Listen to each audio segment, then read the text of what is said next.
good afternoon. Hello. That's not good enough. Good afternoon, everyone. Good afternoon. Much better. My name is Dr. Patricia G. Lespinas, and I am the director of the Center for African, Black, and Caribbean Studies. And I'd like to welcome you all today to the film screening. If you don't know, we call the Center for African, Black, and Caribbean Studies the CABCs. And we're really known for our cutting-edge programming, teaching, and scholarship. We have a distinguished department with professors such as your very own Dr. Simón-Alegre and Dr. Christopher Davis. And we're fortunate to have a coordinator. Yes. We're fortunate enough to have a coordinator for programming and community engagement, Fabian Burrell, as well as our lovely administrative assistant, Tony Burden. We host various events throughout the year that give voice to members of the African diaspora through film, music, panels, and lectures. So we welcome you today to the film screening of Boca Chica with special guest Gabriella A. Moses.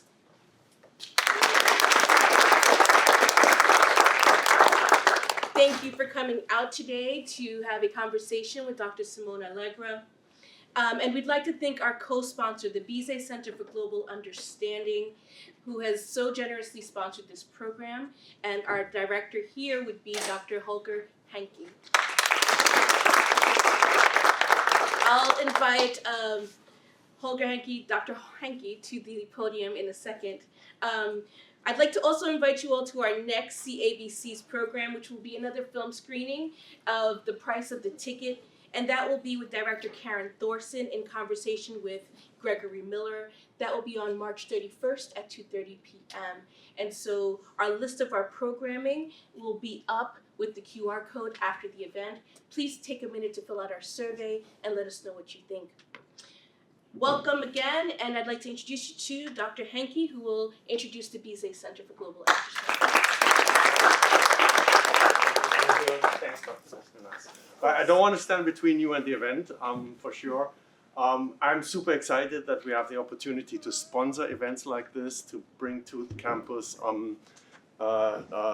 exciting people like Gabriella, and to have the opportunity to see something like this, to enhance the student class experience and get you engaged on a different level than with papers and discussions in the classroom. I don't know, have you heard about the Bhisé Center? No? And that's all right. We have been only around since September. This is through a generous grant by one of the alums of Adelphi University, who is giving back to make things like this possible for you.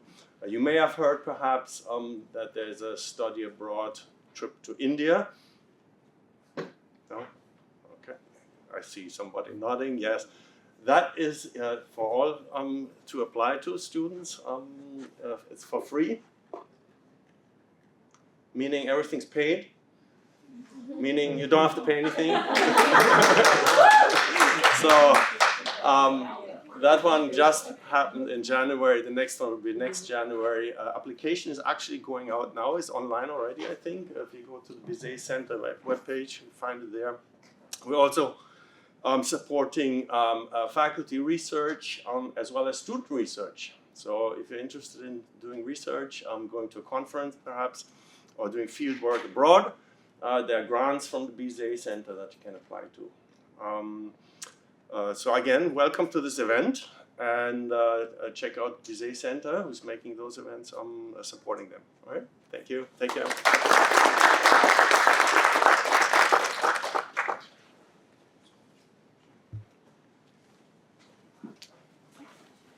Okay, thank you so much for coming today, because only like keep it posted that we are on the middle of our class, so, and it's very special for us to watch a movie like with more people, usually we are eating popcorn, right? And today is like a special day. And also it's amazing to have Gabriella Moses with us today to watch like her movie, to talk with her, and also to share like an important moment for all of us, and is to watch a movie together, you know. So the first thing that we are going to do today is I'm going to read like the Gabriella Moses bio, you know, and after this, Gabriella is going to mention a couple of things about the movie, you know, but both of us, we thought that it's better, you know, to watch the movie not with a lot of like preconceived notions. Yes, I like people yes. to start the conversation afterwards and to not go in with too many clues.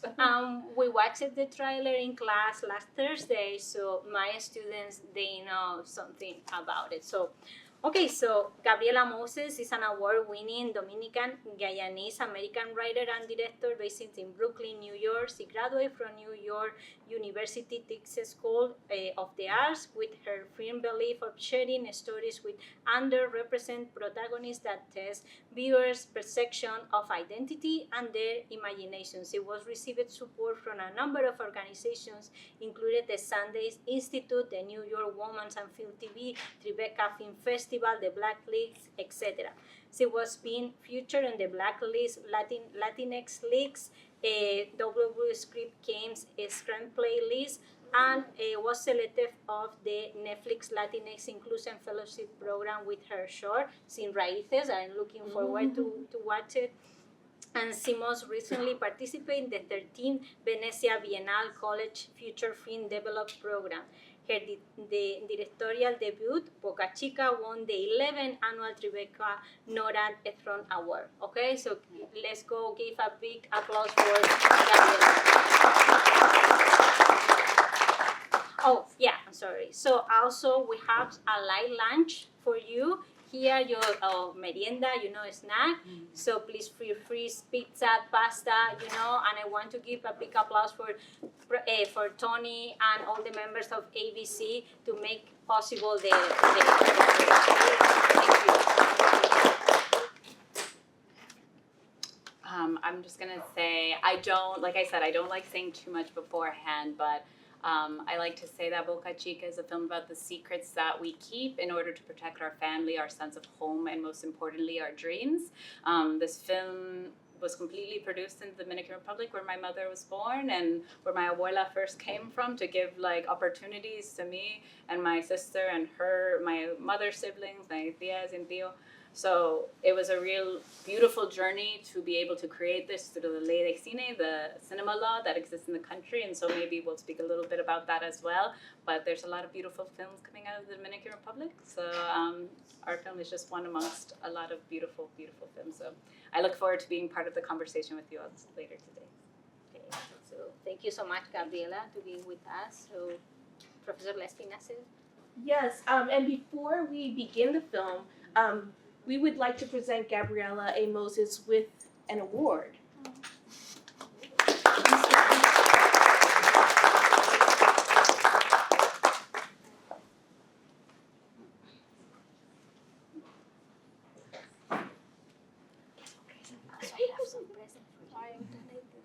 Thank you all.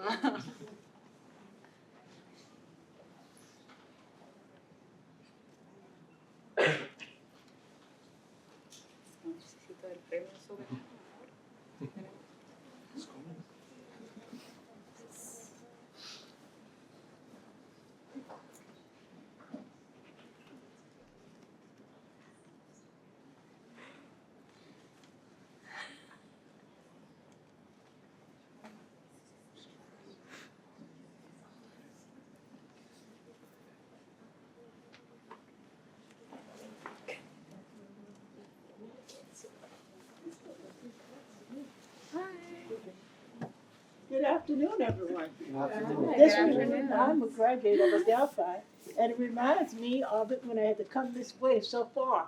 You know, the Blodgett Hall, I remember going through that when I was over here.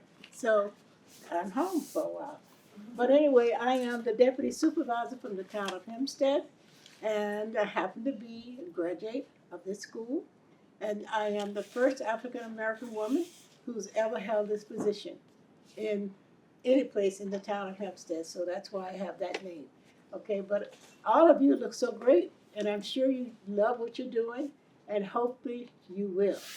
So I have something for you, young lady. Certificate of recognition. In the town of Hempstead, when people are really good, we always do this for them. Okay? And it says, this certificate is proudly presented to you, Gabriella A. Moses. Okay? As your honor on this afternoon, Adelphi University's Center of African American, Black and Caribbean Culture Studies, Women History Month, which I was just honored by 7 people. I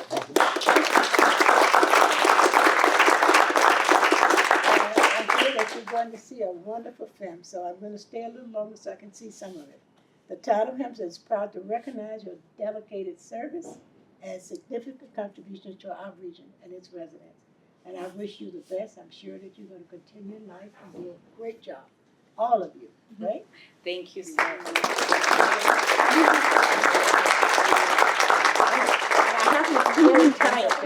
Thank you all. Thank you so much. Gracias. Okay, so before to start the movie, if you want to bring some food, we need like a minute to change the lights, so feel free to go and to get some food. If not, you are fine here, okay? So thank you, Gabriella. So Gabriella and I were talking about the movie before. I think it's my 4th or 3rd time I'm watching the movie. I like it a lot. So congratulations. So and maybe I'm going to start with the questions. For me, there are a lot of different topics, but the music played an important role there. And Gabriella and I were talking how important it was the music for her. Maybe you want to explain that a little? Yeah, so for context, this was the first time I was directing a project that I hadn't written, but I came on to the writing or creation of the film very early on. There was a treatment that the writers who are Peruvian and Venezuelan had created off of an idea that our producer, Sterling Ramirez, had, who's from Santiago in the Dominican Republic. And this was really aligned with a feature that I had been working on myself that had to do with sex tourism in the Dominican Republic, based off of my experience working in Cabarete and Sosua at a girls' foundation there called the Mariposa Institute, which was centered around really empowering young girls. There was a program where they would teach them how to surf, how they were different testing, they would teach them English, there were different arts activities and things of that nature. And it was a summer program and an after-school program from girls from they had the smallest mariposas volando that were learning to fly, that were the older girls, and they were giving them scholarships for university. So I went and was doing some video work with the young girls for a campaign that we started called No Soy Tu Mamacita, around catcalling in their community. But I had this background around what was going on and paralleled in Boca Chica, which is near the capital of Santo Domingo and a big tourism town for a lot of locals, but also there's this expat community, as you see in the film. And so, a huge part of the story and origin from when I got the treatment was the music. And it was really important, even though the family has this legacy with merengue, which the Dominican Republic, we're very proud of our legacy and creation. Merengue was to introduce all of this new music that kids were listening to these days through rap and dembow. And when we first were scouting locations, we met these young rappers who, one of these young guys who owned a barber shop introduced him. It was like, oh, I have all these guys who can rap, and they were just freestyling for us. And so I met those boys, and I was just like, well, I want you to say what you have to say about your community. I grew up here. This is you guys, bringing these words and the music to life, because also the writers, they're from a different generation as well, in Venezuelan and Peruvian, and there might be cultural similarities, but everything was the flavor of who we were casting and who we were collaborating with. Art is a very collaborative form. There's this idea of the director and auteurism, but you can't make anything without an incredibly strong team. It's a massive endeavor in art. And so for the rap that she says at the end, one of the earliest things I did when I was brought onto the project was investigate who was young voices on the island. And there's this rapper, Jay Noah. She was 16 at the time, from a city very close to Santo Domingo, and she was kind of like, I found her in a blog, like a music blog, and she came in, agreed to write lyrics and work with Skylar Camilo, who was our lead and her first role ever in this film. And she worked with her to kind of gain confidence around learning how to like approach rap and spoken word. She's a dancer, so she was less comfortable in that. But I was like, that's okay, it's realistic. You're finding your voice. Like Desi is someone who is coming into her own being. So Jay Noah was really incredible because she kind of is like a real life Desi. Like since she helped us with the lyrics for the film and worked with Scarlett, she was nominated for a Latin Grammy and has done a tour in Europe and like had never left the island before that, and now is recording music videos in Miami. So I would really recommend you check her out, J and then Noa.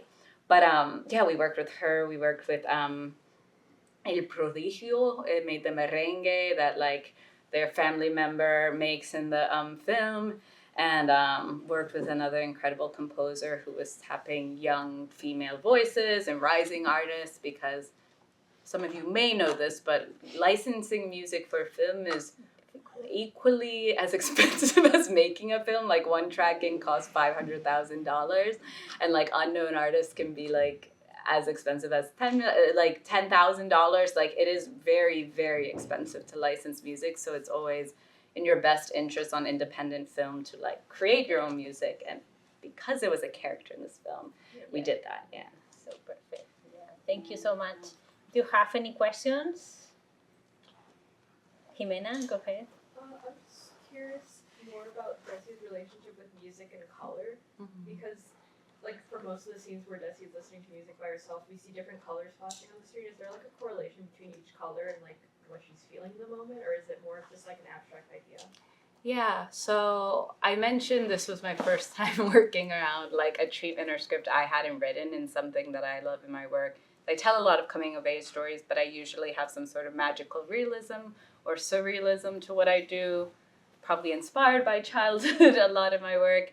And so I was able to like do a director's pass, they call it in film, when you have a script and you kind of add things or suggestions and write a draft of the scripts or revisions. And I actually introduced, it's meant to be synesthesia, which was one of those things that I was like, if someone knows what this is, great, and it'll tap in. If not, it like, let me see if this translates in terms of like her having this, you know, different experience or connection with music.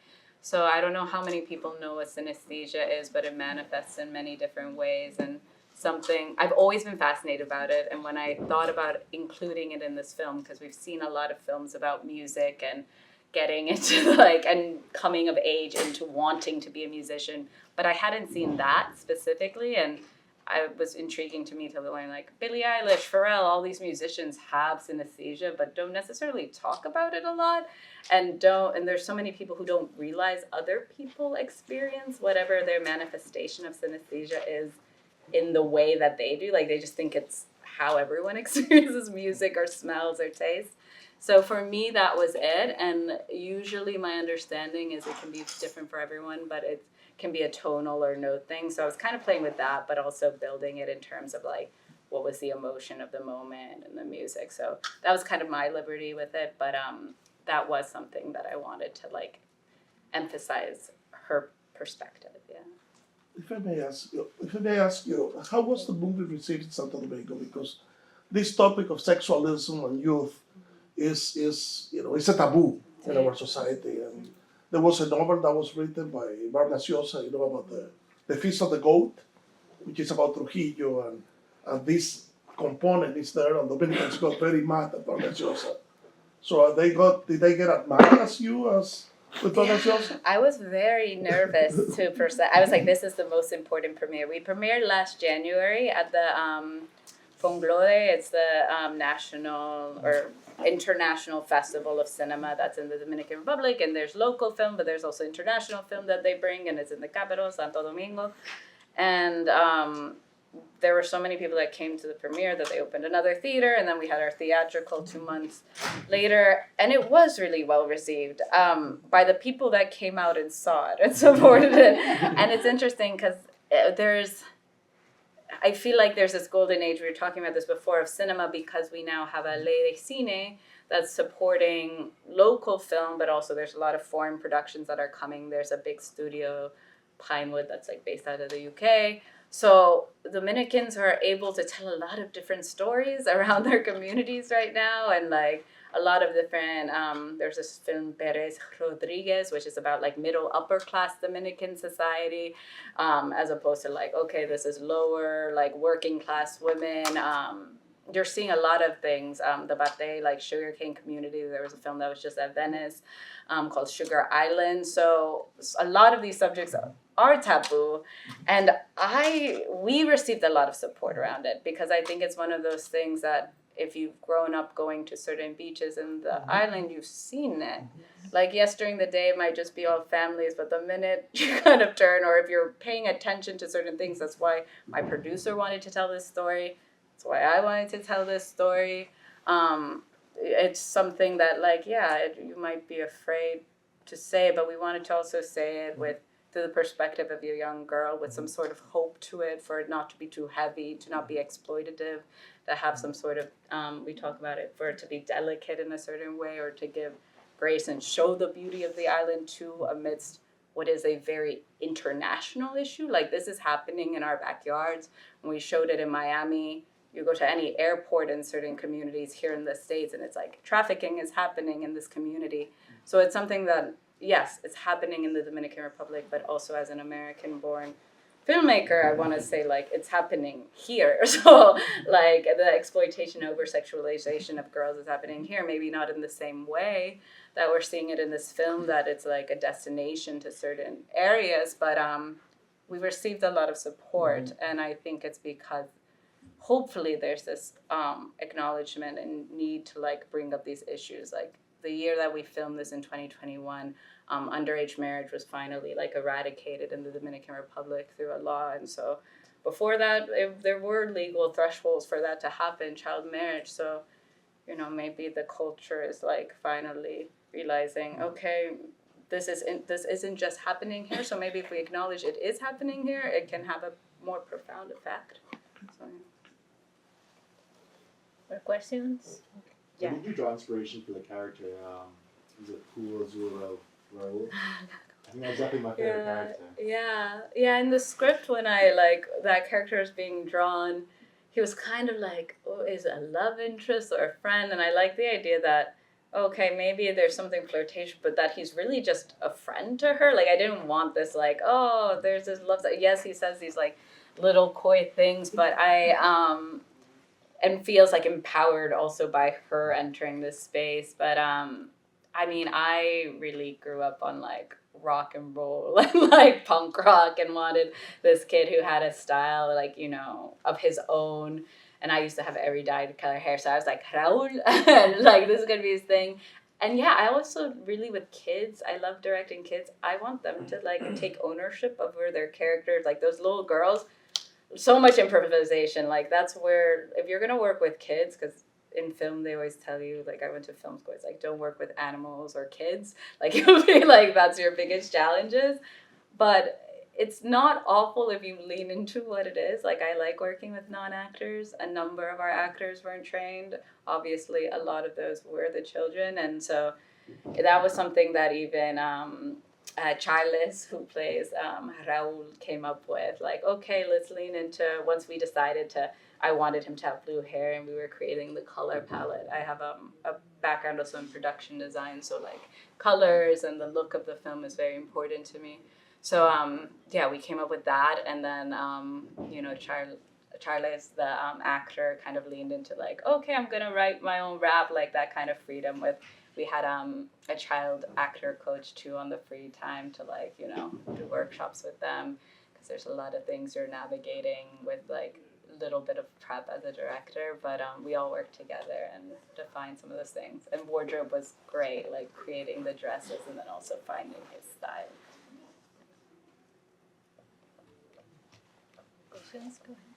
How did you guys find the main actress? Like, how was the process for that? Yeah, so we shot in 2021, so still a lot of restrictions around COVID happening. But we started that, like, for me, finding Desi obviously was our North Star, so the family would be around her. You know, the Dominican Republic is very mixed, so like a family can look a million different ways. I know like anyone who's part of like a Latino or like certain demographic families understand that, but I wanted it. I was very like, okay, this is going to be a young girl who needs to be confident around music. So our incredible casting director, Valerie, she went to a lot of schools. Like we did street casting. There are some young girls that had been in other films or kind of like social media that she reached out to, but Scarlett was at a dance academy, and so that was one of the organizations. She's an incredible dancer. I've gotten to go to her rehearsals in the Capitol and like see her performances. Her mom always sends me, but she also like loved music and sang a bit. She had never attempted rapping or anything of that nature, but like was a performer. This was her first time acting. But she, from a very young age, like 4, had been on stage or on TV shows dancing in the Dominican Republic. So, yeah, that was our search, was like we saw a lot of girls, and it was from schools and like open casting, posting on social media.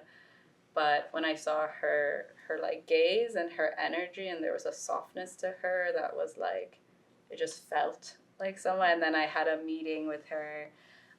We were just talking one-on-one as humans, and then while we started building the cast, it was around her. So we had a few chemistry tests they usually do in casting, and that was with Raul and her. So there were a few Rauls that we were looking at, and also asking her like who she felt. And then we found Jean Cruz, who is a Dominican actor, but is from Madrid. He moved there when he was 8, so he, another Dominican producer, had been there and found him. So we had a little bit of diaspora representation with his role as well. All the other actors were living in DR. Besides Leah, who plays the mother, who was like between, had grown up in the DR and then kind of moved to Mexico and then was in Spain and in New York. But we found her through a school, and I immediately kind of responded to her, and we did callbacks. And then once we kind of found the other family members, I felt that she was the right person.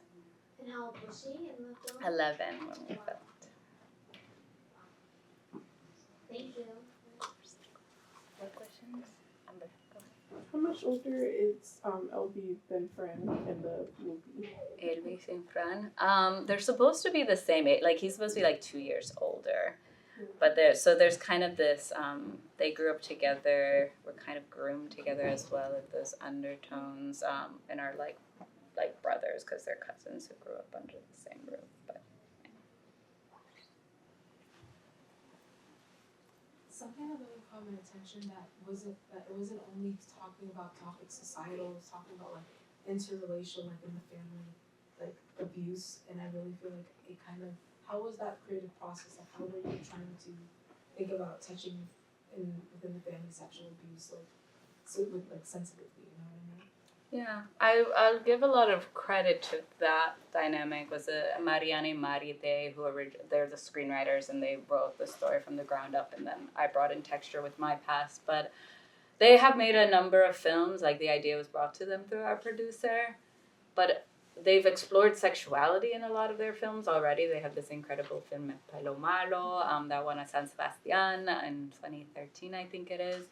And I know that for them, early on, like this idea of generational trauma, and why for me talking to all the actors, I'm like, this is a film about secrets and like that protecting these things, but you think you're protecting or keeping these secrets, but it's really just tearing everyone apart. And you know, Fran's living a complete lie in New York, and many ways Elvis also is like living his own lie, and the mother and VR. And so yeah, I think that that's just something that happens to be, unfortunately, a reality for a lot of generations, older generations, depending on country, especially with women.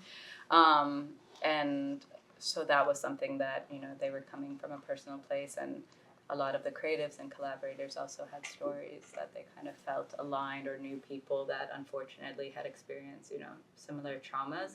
So kind of that became a really important part of the stories, is how do you break that cycle without even necessarily leaving home, because it almost seems like we end the film with this idea that they're going to go on tour within the Dominican Republic, and that felt important too, because it would be easy to try and get like, okay, we're gonna get her a visa and we're gonna go to New York and we're gonna escape, but that is far more complicated. Like Scarlett hasn't been able to come to any of the festivals in the States, and like it's so hard to get a visa, and like we could have made it this more complex thing, but sometimes it's like getting out of that, and the question also lies like, are they really going to be able to break free from this, and what is that going to look like? But that was something that was like integrated very early on by Marite and Mariana.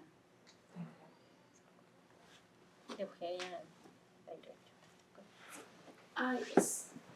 So many layers. So many things I think I'm gonna be processing for a long time, but I loved it. And what part of I actually see, for example, in Fran moving to New York is the contradiction of, wanting to be yourself but never being able to be because you have your family in another place. And although there's a lot of trauma over there, there's also this contradiction of you have your little sister over there, that it is. And that was reflected so well in the movie, right? In that, only that in itself, I think it's very difficult to portray. And then all the other layers that we have discussed is, it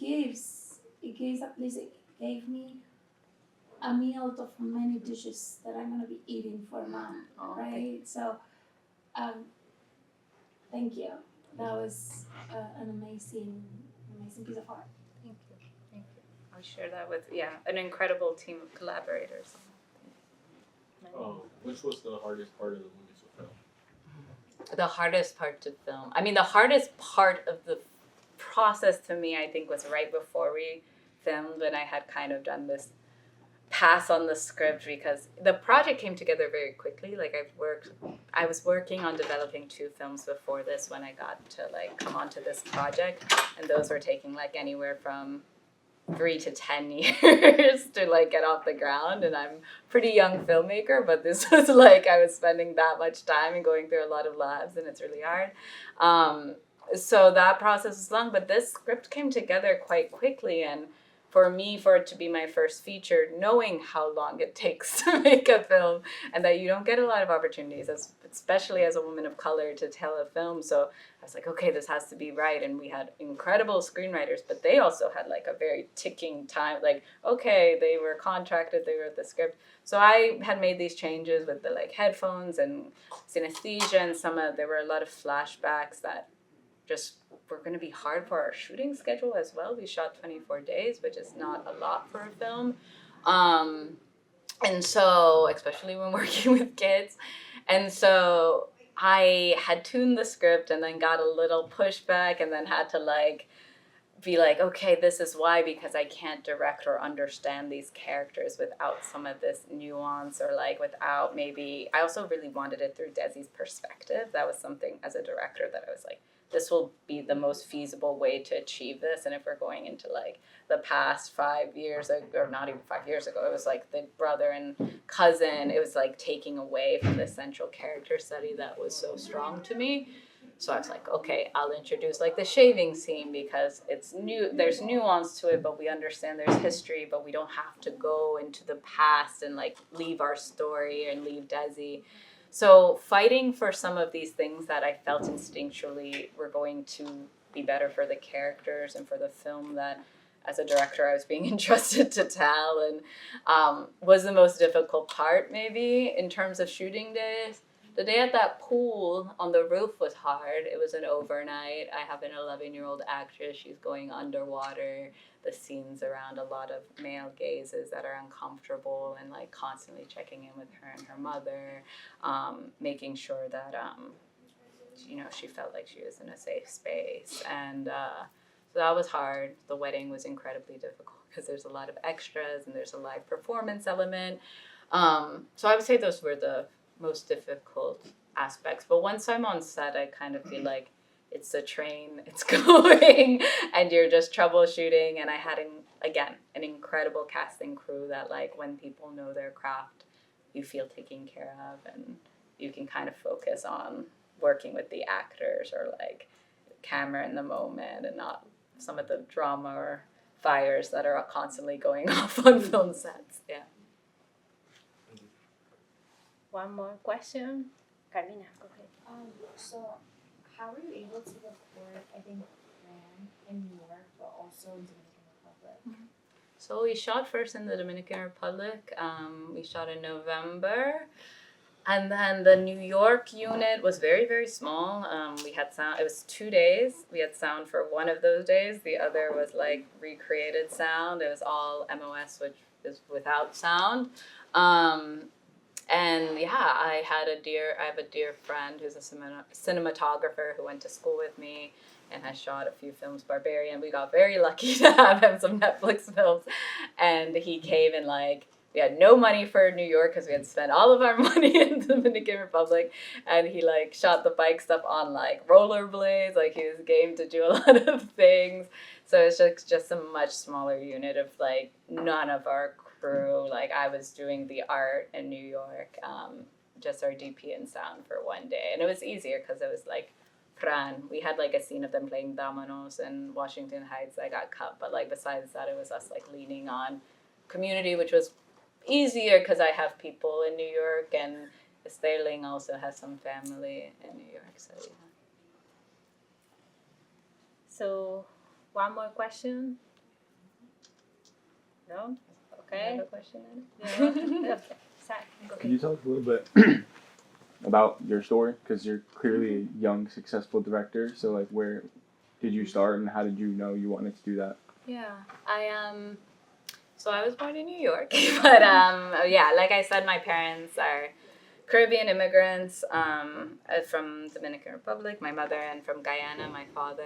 And I think I was drawn to, well, I came to film as a storyteller. I knew I wanted to tell stories, and I think maybe a lot of immigrants, first generation, second, like there's some sort of other story beyond us that we were really called to. I went to Catholic school, so like it was small, but I guess I got to tap into a lot of like artistic things on the side. That's not really, I feel like, wasn't hugely applauded because it's a smaller kind of system within that.